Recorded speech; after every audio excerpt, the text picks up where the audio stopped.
함께 사도신경으로 우리의 신앙을 고백하겠습니다. 나는 전능하신 아버지 하나님, 천지의 창조주를 믿습니다. 나는 그의 유일하신 아들 우리 주 예수 그리스도를 믿습니다. 그는 성령으로 잉태되어 동정녀 마리아에게서 나시고 본디오 빌라도에게 고난을 받아 십자가에 못 박혀 죽으시고 장사된 지 사흘 만에 죽은 자 가운데서 다시 살아나셨으며 하늘에 오르시어 전능하신 아버지 하나님 우편에 앉아 계시다가 거기로부터 살아있는 자와 죽은 자를 심판하러 오십니다. 나는 성령을 믿으며 거룩한 공교회와 성도의 교제와 죄를 용서받는 것과 몸의 부활과 영생을 믿습니다. 아멘. 다 함께 찬송가 147장을 함께 부르시겠습니다.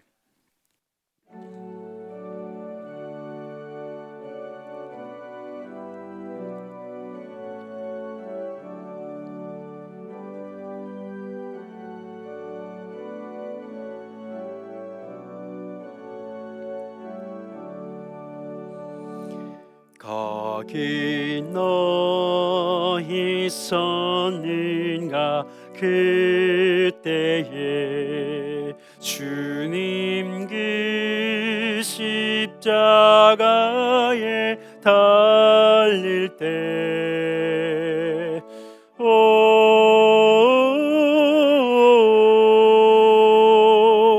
때로 그 일로 나는 떨려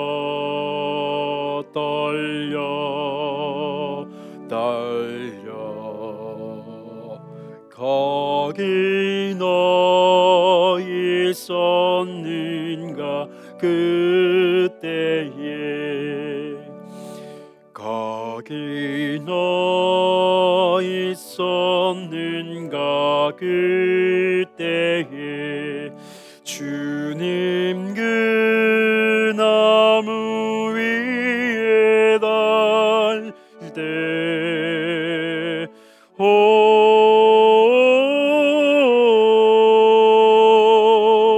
때로 그 일로 나는 떨려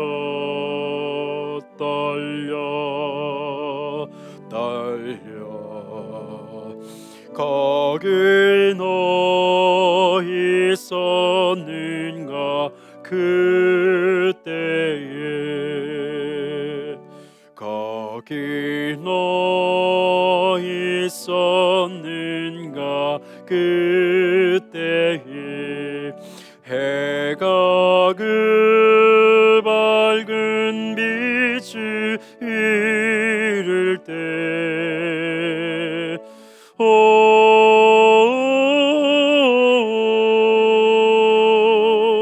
때로 그 일로 나는 떨려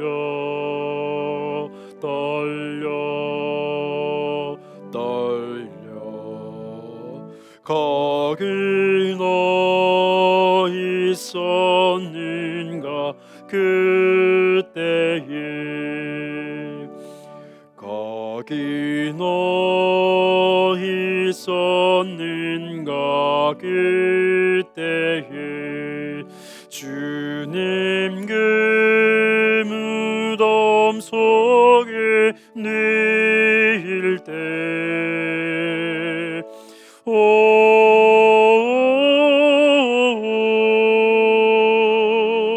때론 그 일로 나는 떨려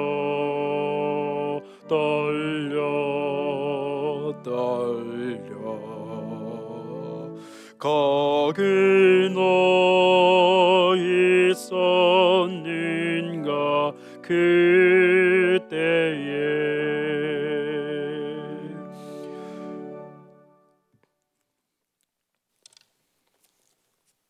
다 함께 119 기도를 드리시겠습니다. 하늘에 계신 하나님 아버지, 우리 모두가 합심하여 드리는 이 기도를 들으시고 응답하사 크신 영광을 드러내 주소서. 대통령과 위정자들이 하나님을 경외하고 국민을 잘 섬기며 국정을 잘 돌보게 하소서. 사회 곳곳에 정의가 물같이 공의가 마르지 않는 강같이 흐르게 하소서. 남북 관계가 더욱 진전되어 복음 안에서 평화와 번영의 시대로 나아가게 하시고 우리나라 정치, 경제, 사회에 하나님의 공의가 실현되게 하소서. 선교사님들의 사역과 가정을 성령과 은혜로 충만하게 하시고 주의 복음이 땅끝까지 전파되게 하소서. 사역자들과 지도자들에게 성령의 능력과 지혜를 부어주소서. 양육, 섬김, 전도로 하나님의 비전을 이루는 교회가 되게 하소서. 구원받는 성도들이 날마다 더해가게 하시고 말씀의 능력을 삶에서 체험함으로 예수 그리스도가 증거되는 교회가 되게 하소서. 모든 예배와 사역이 성령의 인도로 은혜와 열매가 풍성하게 하소서. 교회 학교를 통해서 이 나라와 한국교회와 세계를 품는 주의 자녀들이 세워지게 하소서. 지역사회가 하나님의 사랑과 정의를 토대로 살기 좋은 환경이 되게 하소서. 이웃들의 어려운 문제들을 해결해 주시고 그들이 예수님의 사랑을 체험하게 하소서. 미자립 교회들이 자립하게 하시고 기독교 단체들이 활발하게 성장하게 하소서. 필리핀 교회, 몽골 교회, 중국인 모임이 은혜 가운데 성장하게 하소서. 주일 성수 11조 사역 참여로 하나님께 영광을 돌리는 가정이 되게 하소서. 고난 중에 낙심하지 않고 믿음으로 극복하여 하나님의 복을 누리게 하소서. 일터 위에 은혜를 베풀어 주셔서 11조가 100만 원, 1000만 원, 1억 원 이상 되게 하소서. 가족들이 주 안에서 사랑하게 하시고 믿음의 유산이 상속되어 자녀들이 번성하게 하소서. 이 모든 간구를 예수님의 이름으로 기도합니다. 아멘.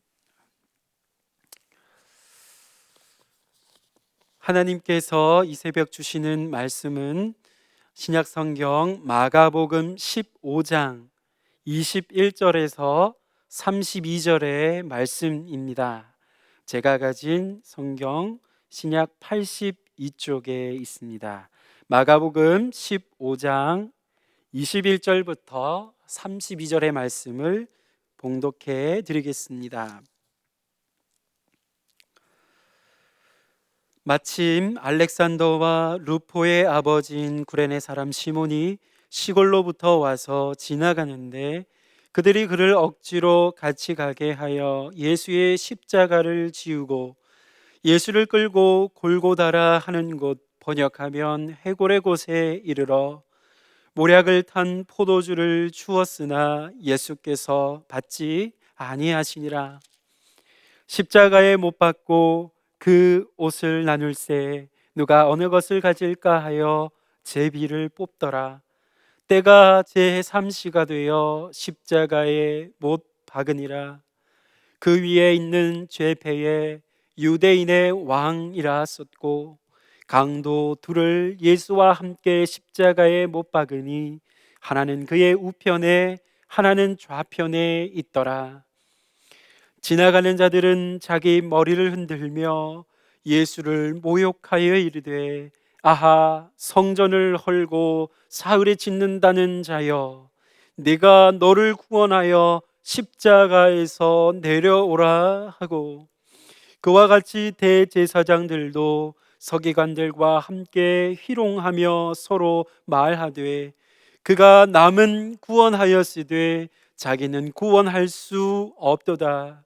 이스라엘의 왕 그리스도가 지금 십자가에서 내려와 우리가 보고 믿게 할지어다 하며 함께 십자가에 못 박힌 자들도 예수를 욕하더라. 아멘. 거룩하신 하나님 아버지, 감사를 드립니다.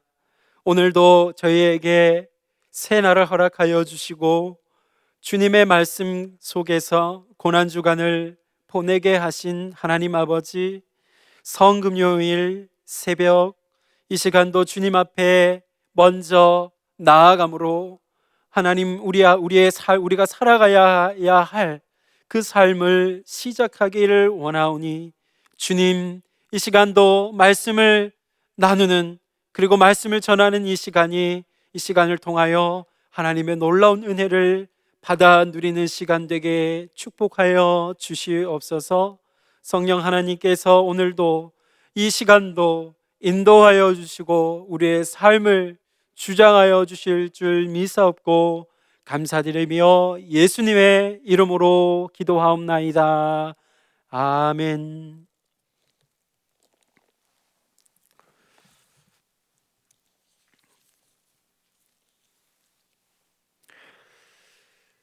네, 오늘 본문의 말씀을 보게 되면 예수님께서 십자가에 못 박히시기까지의 과정을 소개해 주고 있습니다. 들려주고 있습니다.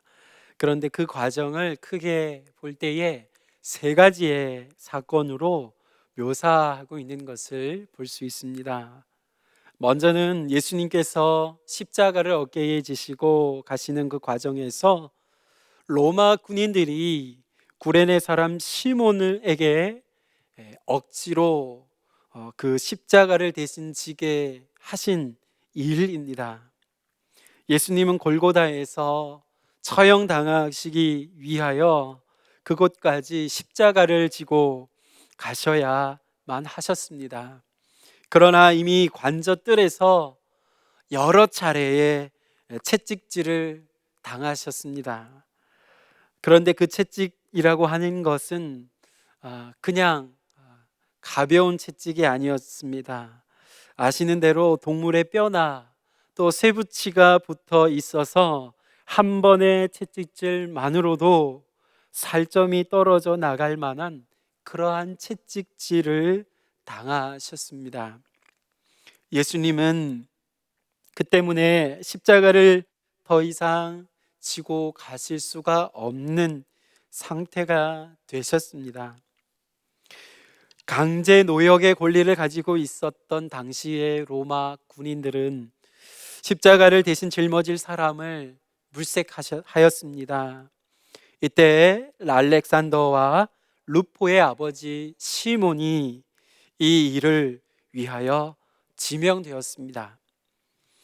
아마도 그는 유월절 명절을 지키려고 예루살렘에 순례하기 위해서 이곳을 찾아왔을 것으로 보입니다.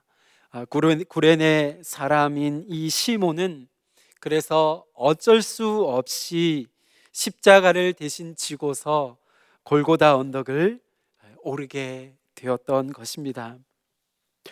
다음은 골고다에 이르러서 예수님에게 이 로마의 군인들이 모략을 탄 포도주를 드린 일이 소개되고 있습니다. 몰약이라고 하는 것은 어떠한 것입니까?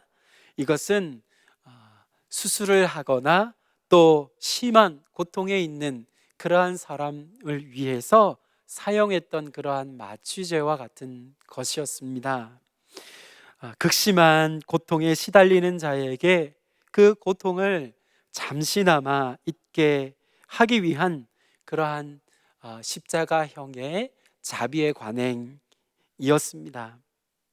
하지만 예수님은 이 모략을 탄 포도주를 받지 않으셨습니다. 왜 그러셨을까요? 아마도 예수님께서는 자신에게 주어진 이 고난의 잔 십자가의 그 길을 온전하게 감당하고자 하시는 그러한 마음이, 그러한 뜻이 분명하셨기 때문이었을 것입니다. 마지막으로 예수님을 십자가에 못 박는 사건이 오늘 본문 가운데 소개됩니다. 그분이 지고 가셨던, 예수님께서 지고 가셨던 그 십자가 수평 기둥, 이 수평 기둥, 가로대라고도 할 수 있겠습니다. 그 십자가에 손목을 대고 못을 박게 했습니다. 이렇게 못 박고 나서 그리고는 땅에 박혀 있는 기둥, 본래 세워 놓았던 그 수직 기둥에다가 이제 예수님을 죄수인 이 예수님을 세우고 수평 기둥을 이제 원래 박혀 있었던 수직 그 기둥 끝에다가 올려 놓게 됩니다. 그런 다음에 발 밑에 둘 나무 판자를 대고 그리고 두 발을 겹쳐서 발꿈치를 관통하게 하는 큰 못을 받게 하는 그러한 일들이 십자가에서 이루어졌습니다. 그런데 수직 기둥의 높이는 대체로 그 십자가에 달리는 사람의 키보다 약간 조금 더 컸다라고 합니다. 보다 키가 큰 죄인인 경우에 있어서는 본을 보이려는 그러한 뜻으로 조금 더 높게 달고는 했다고 합니다. 아마도 이런 것에서 유추해 볼 때에 사람들이 예수님을 향해서 십자가에서 내려오라고 오늘 본문 뒷부분을 보게 되면 그러한 말씀을 보게 되는데, 그러한 말씀이나 혹은 또 요한복음에 우리가 읽진 않았지만 19장 29절에 보면 군병들이 신 포도주를 머금은 그 해융을 담아서 그 우슬초에 메어서 예수님의 입에 대게 하는 그러한 기록들을 우리는 볼 수 있습니다. 이러한 것들을 유추해서 종합해서 볼 때에 바로 예수님의 경우가 그러했을 것이라는 것이지요. 십자가를 높이 달게 하신 것입니다. 다른 좌우에 있는 강도들, 죄수들보다도 중앙에 있는 예수님의 십자가를 보다 더 높게 달게 하신 것이라는 것이죠. 그리고 십자가형이라고 하는 것은 피와 체액을 흘려서 탈진하게 하는 그러한 형벌이었습니다. 몸이 찢어지는 고통을 통하여서 결국에는 기절하거나 기진하게 해서 죽게 하는 잔혹한 당시의 사형 방식이었습니다. 많은 경우에 팔이 늘어지면서 몸이 처지게 되고 그렇게 될 때에 어깨가 탈골하게 되고 빠져서 숨 쉬는 것 자체가 고통이 되는 그러한 아주 무서운 형벌이 예수님께서 지신 십자가의 형벌이었습니다. 그런데 십자가에 처형할 때에는 보통 옷을 모두 벗겨서 수치스럽게 하였는데, 유대인들의 경우에 있어서는 발가벗기는 것은 매우 수치스러운 일로 여기는 것이었습니다. 그래서 유대인이 죄인일 경우에 그 경우에 있어서는 최소한의 부분을 가릴 수 있도록 했다는 것입니다.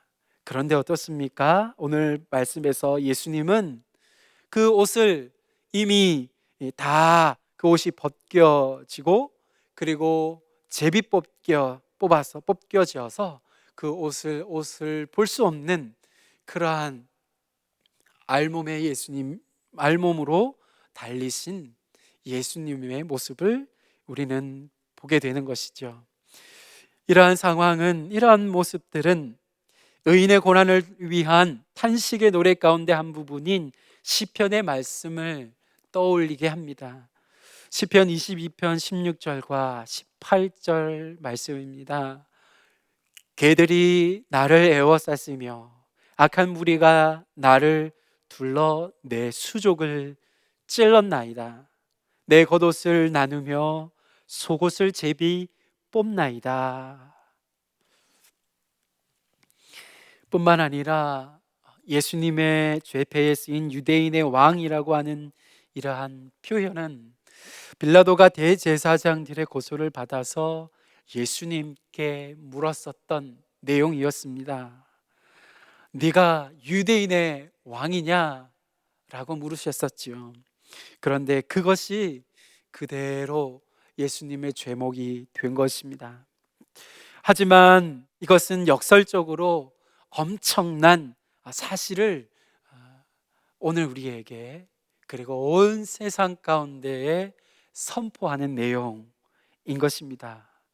강포와 억압으로 왕이 되는 세상의 방식이 아니라 죄인들을 대신하여 죽임을 당하는 그러한 참된 왕, 하나님께서 보내시는 진정한 왕이 오셨다, 그 왕이 등극하신다라는 그러한 사실을 바로 이 죄패, 이 죄목 가운데에 이 유대인의 왕이라고 쓰인 이 죄패가 오늘 우리에게 들려주고 있는 것입니다.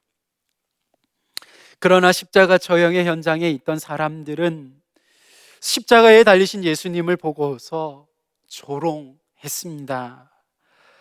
29절과 30절 말씀에 이렇게 되어 있습니다. 성전을 헐고 사흘에 짓는다는 자여, 내가 너를 구원하고 십자가에서 내려오라. 뿐만 아닙니다. 예수님의 십자가 처형의 장본인들이었던 대제사장들과 서기관들도 합류하여 예수님을 희롱하기 시작합니다. 31절과 32절의 말씀이죠. 그가 남은 구원하였으되 자기는 구원할 수 없도다. 이스라엘의 왕 그리스도가 지금 십자가에서 내려와 우리가 보고 믿게 할지어다. 사실 유대인들의 신앙에 있어서 십자가에 달린 메시아라고 하는 것은 그릴 수 없는, 상상할 수 없는 것이었습니다. 메시아는 하나님의 신적인 대리인으로서 하나님의 종말론적인 심판을 대행하는 사람으로 여겨졌기 때문입니다. 신명기 21장 23절이 분명하게 그러나 보여주고 있듯이 나무에 달려 죽은 자, 그러한 자는 하나님께 저주를 받는 자, 저주를 당한 자이기 때문이었습니다. 여기에서 우리는 한 가지 중요한 사실을 발견하게 되는 것을 볼 수 있습니다. 그것은 무엇입니까? 당시에 누구도 예수님이 십자가에 달리시는 그 시간에 그 누구도 예수님의 십자가의 의미를, 그 높은 의미를 이해한 사람이 없었다 하는 사실입니다. 하나님의 아들이, 하나님이신 그분이 죄인인 우리가 달려야 할 십자가에 대신 달려 구원의 역사를 이루시는 이와 같은 십자가 사건은 우리가 헤아릴 수 없는 그러한 것이라는 사실입니다. 하나님으로부터 비롯된, 그리고 그 아들 예수님을 통해서 성취된 놀라운 이 구원의 이야기가 십자가에 달리신 주님의 모습을 통해 오늘 우리에게 전해지고 있다라는 사실입니다. 주님의 그 뜻만이, 주님 자신의 그 뜻만이 이것을 이루었다 하는 사실입니다. 그래서 그가 남은 구원하였으되 자기는 구원할 수 없도다 라고 하는 이 말씀이 실로 예수님이 자신을 구원하지 못하신 것은 조롱하는 이들의 말과 같이 남을 구원하기 위함이었다라는 사실을 들려주고 있습니다. 그것을 알고 있는 사람은, 그 사실을 알고 있는 사람은 또한 오직 예수님 뿐이었다라는 것이죠. 남을 구원하기 위해서 십자가에서 버림당하시는 하나님의 아들은 십자가에서 내려오시지 않기로 결정하셨습니다.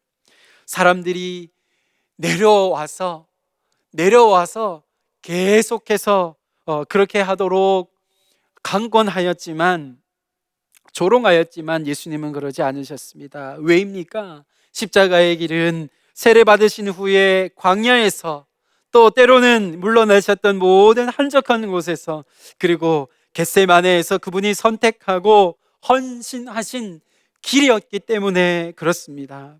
가장 가까웠던 제자들을 포함하여 예수님을 따랐던 많은 사람들은 이러한 예수님의 뜻을 철저하게도 몰랐습니다. 무지했던 것입니다.